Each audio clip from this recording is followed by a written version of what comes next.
Right, ladies and gentlemen, welcome back. Listen, again, if you just joined us, if you just jumped in, if this is the first time you're joining us for the day, welcome to HR Week 2022. You know, we have been doing this since Monday, Tuesday, now the third day. This is dedicated completely to digital HR. But as I was saying earlier on, it's not maybe all about the actual digital tech. It's all about really how we approach this and our mindsets and how we embrace it and take how we look at things and understand things to really help us make sense of things, right? So we've been going through the day already, lots of great ideas, lots of engagement coming through on the chat as well, and hopefully that will continue as well. But again, where are you? I know a lot of people are watching. They haven't said a word, but I invite you now to tell, if anyone, just for my sake, who you are and where are you. I mean, we've got so many people from around the world. Even if you're down the road in Belgrade, please let me know. I would love to know, because the job we do is sometimes a little bit lonely on this side of the screen. We would love to know who's on the other side of the screen. So let us know. Right, and where you are, obviously. All right, anything else you want to share as well? You can share in the chat. Well, no, okay. We'll keep it professional, but yes, the chat is there for you to engage and connect with us, and that's exactly what we want you to do on behalf of everybody here at HR Week 2022. Let's move on. Right, Metaverse, Web3. We hear of this. This naturally, these are buzzwords, not just buzzwords, but naturally, it's these are the things that we have to start thinking about and start implementing, and really not taking advantage of, but really understanding the benefits that can apply to the sector that we're in, HR, and really understanding that to help us make sense of the right decisions we're going to make. Right, we will hear more about that in this next session right now. So I invite to our virtual stage right now is Chief Metaverse Officer of CyberGear, Mr. Sharad Agarwal. Sharad, are you there? Yes, I am.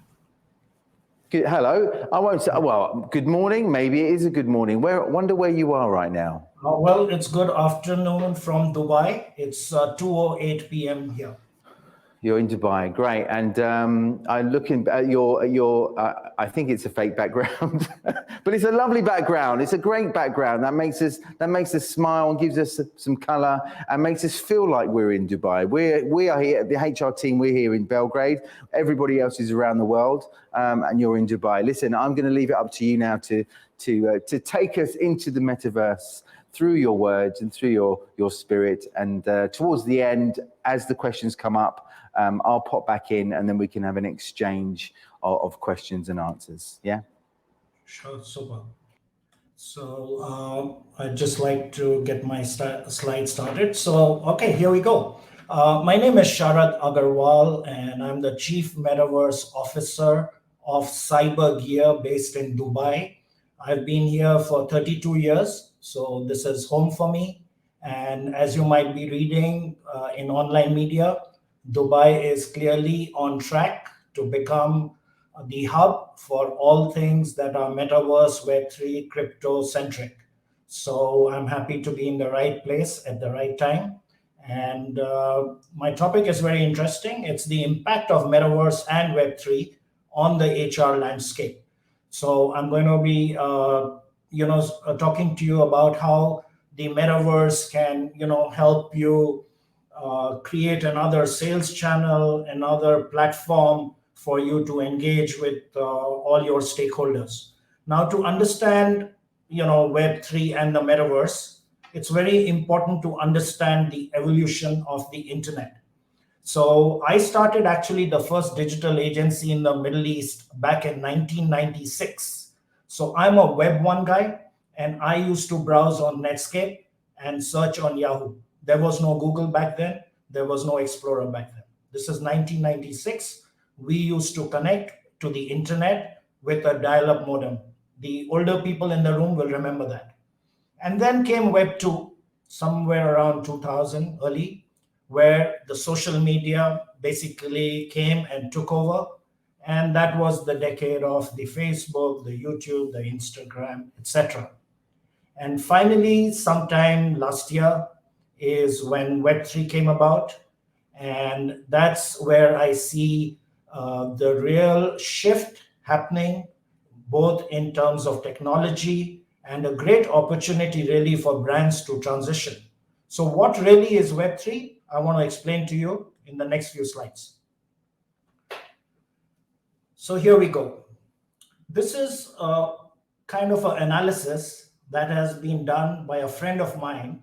His name is Gary Oberbrunner. He's based in Ohio, US. I do recommend members of the audience, whoever is listening to this, to follow Gary Oberbrunner on LinkedIn.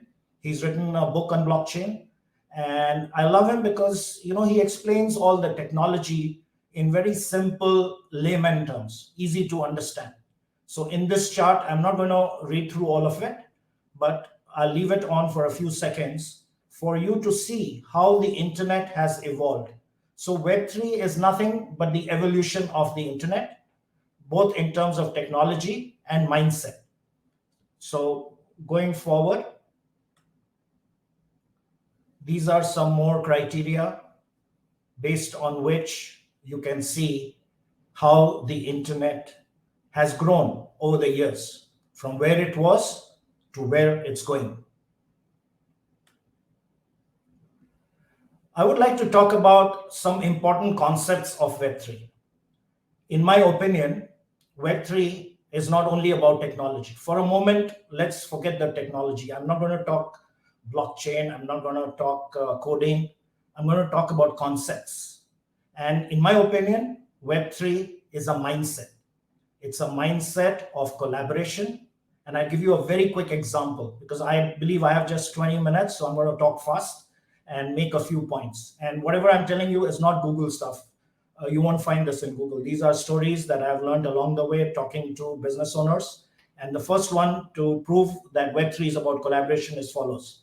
Nike and Adidas are competitors, right? They fight for market share during the day. So I call them Web2 by day because they are fighting.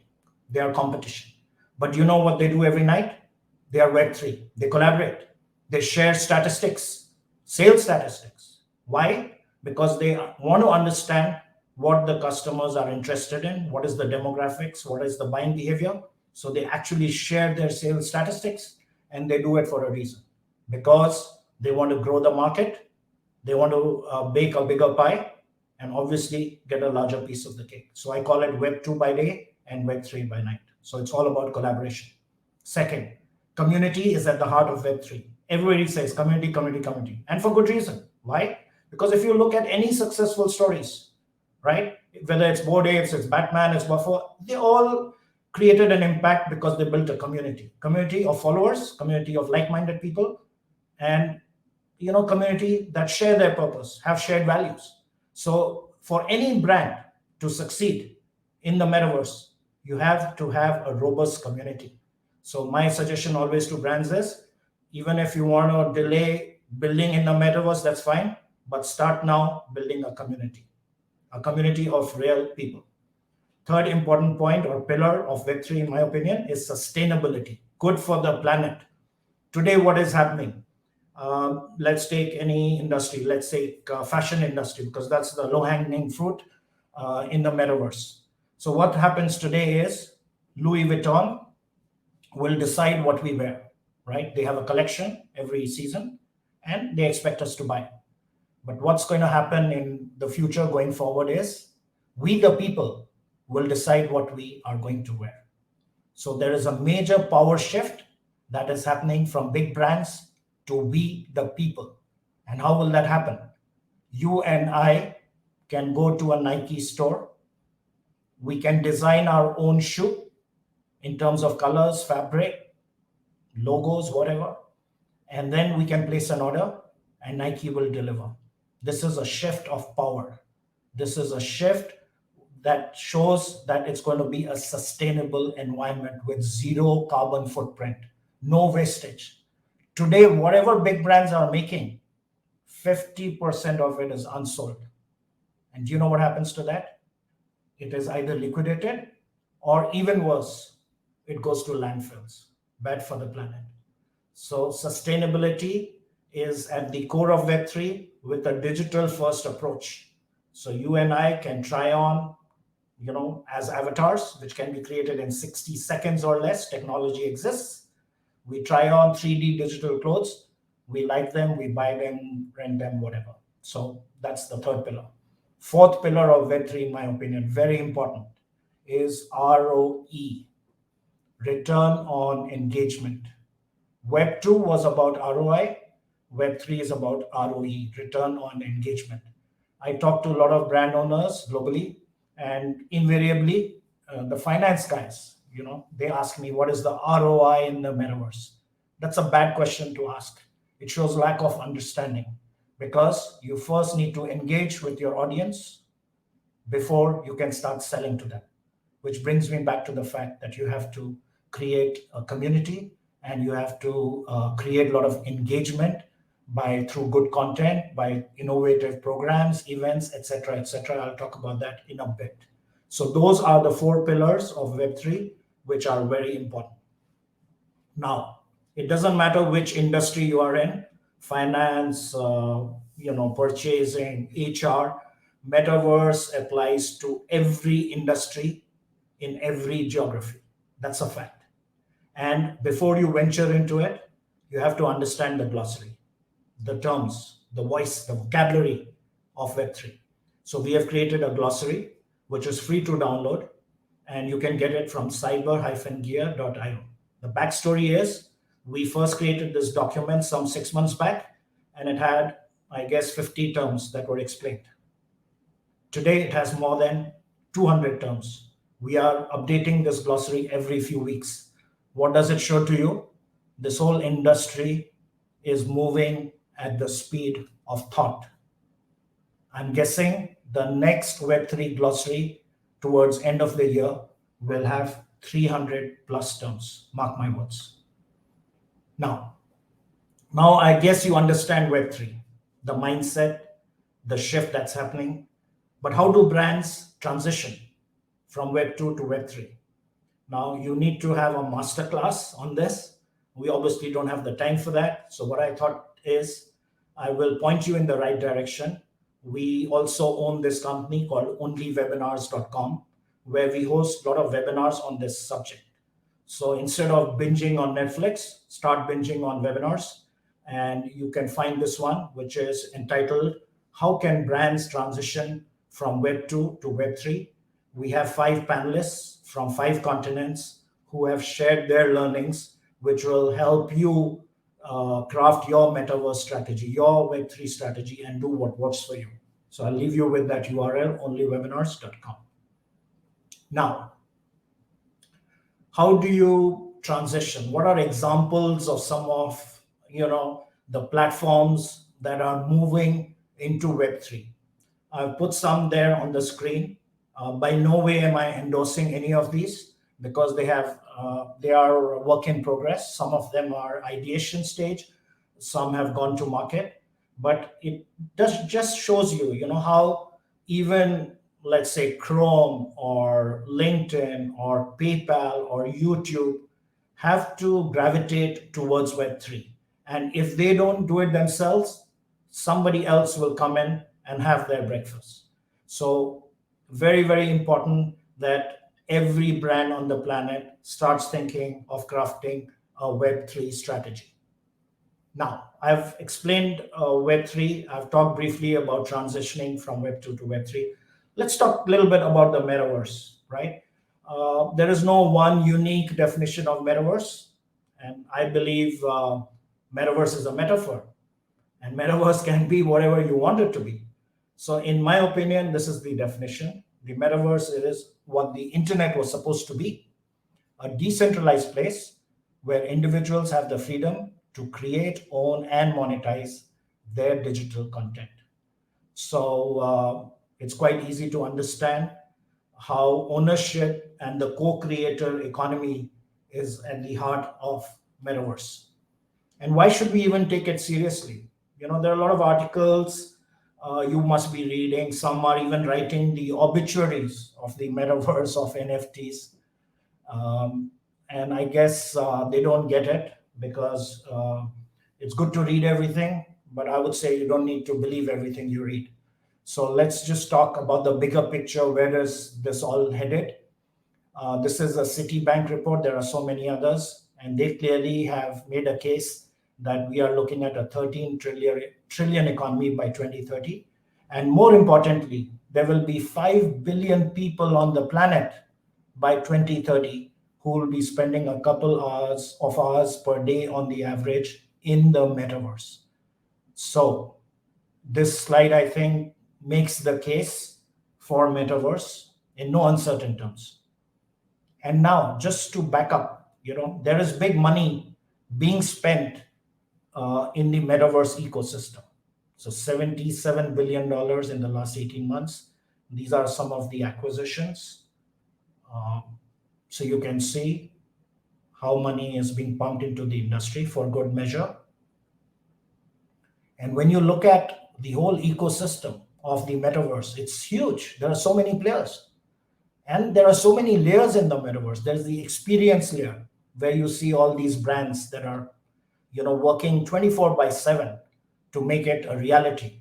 There is a discovery layer. There is the creator economy. There is spatial computing, decentralization, human interface, infrastructure. All these layers combine to make the metaverse happen. Without any of these layers, there would be no metaverse. And these are, as many logos as I could fit on a screen. Trust me, there are more players, there is more activity that's happening. The business case for metaverse is very simple. There have been more than 10,000 articles in the last 30 days about the metaverse. And just today morning, I read, and I guess my audience would have also read, the metaverse is most likely going to be the word of the year. Just like NFT was last year, it's going to be metaverse. So clearly, writing is on the wall. It's a no-brainer. Follow technology. And these are some brands that have already pivoted. They are not waiting. They are leaders. They are not followers, right? So they are experimenting. And not all of them have succeeded. It's okay to fail because there are learnings. And these are big brands, right? Each one of them, I guess there's no explanation required. And some more. And more. And they come from different industries, right? You have the fashion guys, you have the coffee guys, you have the F&B guys, you have hospitality, you have virtually every industry which is already in the process of transition. And with respect to future of work, it's all going to be metaverse centric. COVID made work from home commonplace, right? Going forward, AR, VR, 3D, all the immersive technologies will make it easier for us to collaborate with teams and work remotely. And how is it transforming HR, right? So obviously this is a HR conference, and we need to understand how the metaverse and Web3 applies in the HR field. And this chart kind of explains the transitions that are either already happening or beginning to happen, or some of them are close to maturity. You might find it a little difficult to read all of this, but I'm happy to share a copy of my presentation to all those who are interested. You can connect with me on LinkedIn. I'm best seen there, and send me a request. I'll be happy to send it over to you.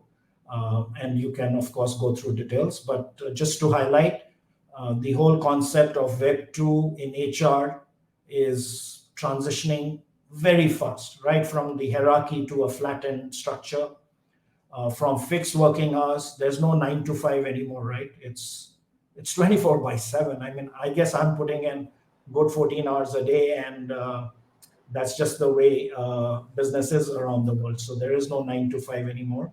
And you can, of course, see some more criteria based on which a lot of transitioning is happening from where we are today and where the world is going, especially in the HR field. Big companies PwC, Consensus have built their corporate headquarters in the metaverse. So if you haven't got one yet, start thinking. You need to have your head office not in Dubai or Belgrade or Paris or London. You need to have it in the metaverse. And these guys have built one for good reason, because they are interacting with all stakeholders, including KPMG, in the metaverse. They are meeting people there. And with respect to HR industry, training is huge. You must have read Emirates Airlines hiring 4,000 crew members globally. All will be trained in the metaverse. In Web 2, they used to come to Dubai, stay here for 2 months. At a huge cost, they would be trained. All this will happen in the near future in the metaverse. And Accenture, Bank of America, Howard, all are using new Web3 platforms like Meetup, Journey, Nowhere to host events with avatars in 3D. Zoom is Web2. These are Web3 platforms. So start meeting your clients, your whoever, stakeholders in these platforms. These are some impact metaverses that are, changing the whole landscape. And like I said, community is at the heart of Web3 metaverse. So regardless of what business you're doing, invest in community, because in future, your brand will not be valued by market cap, but by community cap. And I'm coming to the last few slides where there's a shift from consumers to fansumers. So your customers have to become your fans in Web3. And there are a lot of tools available for community building. These are some of the platforms you can join. We have created a community called Meta Shapers. So you can go to meta-shapers.com, register, and be part of this community. And we host events in the metaverse, like I said, in 3D with avatars. There's even meditation in the metaverse, sound and light show. So if you are an HR manager and you want to create some digital detox for your employees, consider out-of-the-box solutions such as this. You can organize meditation sessions. If you need help, reach out to me. And these are some more webinars for you. And finally, this is my last slide. And this is for a reason to create an impact, which is, if you have seen the metaverse bandwagon, you have missed it. The idea is to be on it.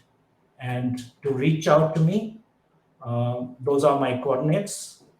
You can scan the QR code or just send me an email, sharad@cyber-gear.io. Happy to respond. And that's it. Thanks, Vito. Or even probably easier, just to go on LinkedIn, pop your name in, and then connect with you there. So I'm sure you'll be able to do that. Those of you that are listening, you're curious, you'd like to know more, or simply you just want some meditation in the metaverse. And I'm sure Sharad will be able to help you certainly with that. Sharad, thank you so much for giving us this kind of overview of really what it means, or what it's going to mean, certainly in the future for the HR world, with the metaverse world and Web3 as well. So thank you so much, and thank you so much for your time. Thanks, Peter.